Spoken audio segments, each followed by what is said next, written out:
Good evening students. अभी हम बात कर रहे हैं महात्मा गांधी के द्वारा सबसे बड़ा आंदोलन जो 1920 में असहयोग आंदोलन जो चला था, इसके बारे में हम जानेंगे। लेकिन इससे पहले हम अगर इसके फ्लैशबैक में जाते हैं तो हमें पता चलना चाहिए कि असहयोग आंदोलन क्यों हुआ था। 6 अप्रैल 1919 को British governor, British viceroy Rowlatt एक एक्ट लेकर आया जनरल डायर ने, जिसका अर्थ यह था कि पुलिस को यदि शक होगा किसी के ऊपर में तो वो किसी को हिरासत में ले सकती है। मैं आपको शॉर्ट में समझा रहा हूँ क्योंकि मेरा मेन पॉइंट ऑफ व्यू असहयोग आंदोलन है। रॉलेट एक्ट जो कि ये काला कानून था, इसके अलावा 13 अप्रैल 1919 को जालियांवाला बाग हत्याकांड, एक भीषण नरसंहार हुआ था जनरल डायर के द्वारा, जिसमें हजारों बेकसूर बच्चे बूढ़े मारे गए। इस पर भी हम लोग नेक्स्ट वीडियो में बात करेंगे, जालियांवाला बाग हत्याकांड क्या था। ये दोनों जो ऐसा स्थिति था जैसे जालियांवाला बाग हत्याकांड और रॉलेट एक्ट, इन सबको देख करके महात्मा गांधी ने नॉन कॉपरेट मूवमेंट अर्थात असहयोग आंदोलन चलाया। असहयोग आंदोलन का अर्थ क्या होता है? असहयोग अर्थात हम आपका सहयोग नहीं करेंगे, मतलब ब्रिटिश गवर्नमेंट का हम हर चीजों को बहिष्कार करेंगे, चाहे वो स्वदेशी वस्तुओं का, विदेशी वस्तुओं का बहिष्कार करना हो, स्वदेशी वस्तुओं को अपनाना हो, अर्थात आपके द्वारा जो भी चीज है उन सब का हम बहिष्कार करेंगे।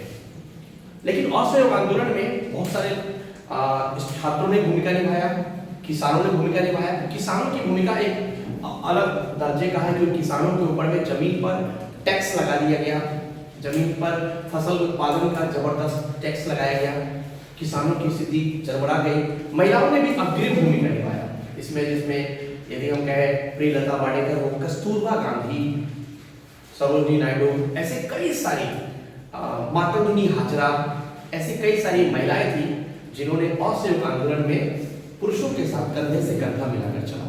क्योंकि ये आंदोलन सिर्फ ये आंदोलन नहीं था, क्योंकि गांधी जी के द्वारा भारत की धरती पर पहला जो आंदोलन था वो था चंपारण सत्याग्रह।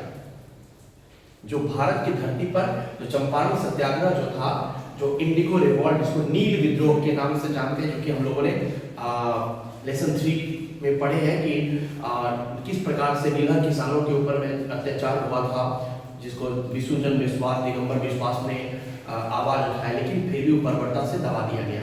उस चीज को लेकर के चंपारण की धरती पर गांधी जी के द्वारा चलाया गया जो सबसे पहला जो आंदोलन था, चंपारण सत्याग्रह, खेरा आंदोलन और अहमदाबाद मिल मालिकों के विरोध में आंदोलन। Back to back Gandhi ji ने जो 3 आंदोलन जो किया अफ्रीका से आने के बाद, जिससे ब्रिटिश सरकार जो है एकदम मरमहा जैसी स्थिति में आ गया और उसको लगा था कि अब यहाँ पर हमें कुछ ऐसा नियम अपनाना चाहिए, तो एक एक्ट पास किया, रॉलेट एक्ट। और गांधी जी रविंद्रनाथ टैगोर नाइटहुड, केसरी हिंद की उपाधि मिलने वाले दोनों को ये सम्मानित के लिए जालियांवाला बाग में बुलाया गया। तो भीषण नरसंहार में गांधी जी और रविंद्रनाथ टैगोर दोनों ने ब्रिटिश सरकार के द्वारा मिले जाने वाले सम्मान को ठुकरा दिया।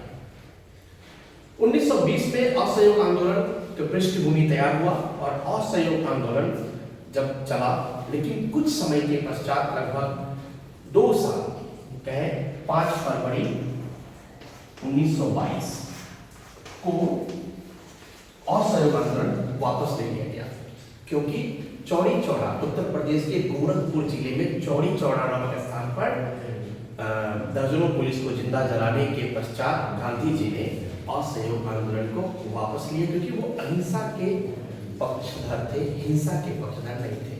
गांधी जी के द्वारा लिया गया असहयोग आंदोलन का जो निर्णय था वो महज 2 साल में हट गया। तो हमने इस वीडियो में कुछ चीज को कट करके बताया, जैसे जालियांवाला बाग हत्याकांड, चंपारण सत्याग्रह, खेरा मूवमेंट। इन सबको अगर जानेंगे एक एक टॉपिक बाय टॉपिक, बस असहयोग आंदोलन के पीछे का उद्देश्य क्या था कि ब्रिटिश सरकार ने जालियांवाला बाग हत्याकांड और रॉलेट एक्ट जैसे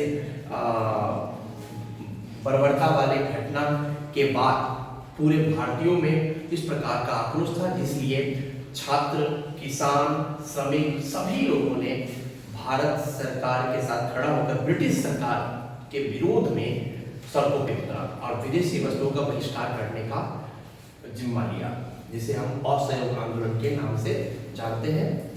धन्यवाद, बने रहिए हमारे वीडियो के साथ। हम नेक्स्ट जल्दी ही अगले वीडियो के साथ आपके पास आ रहे हैं।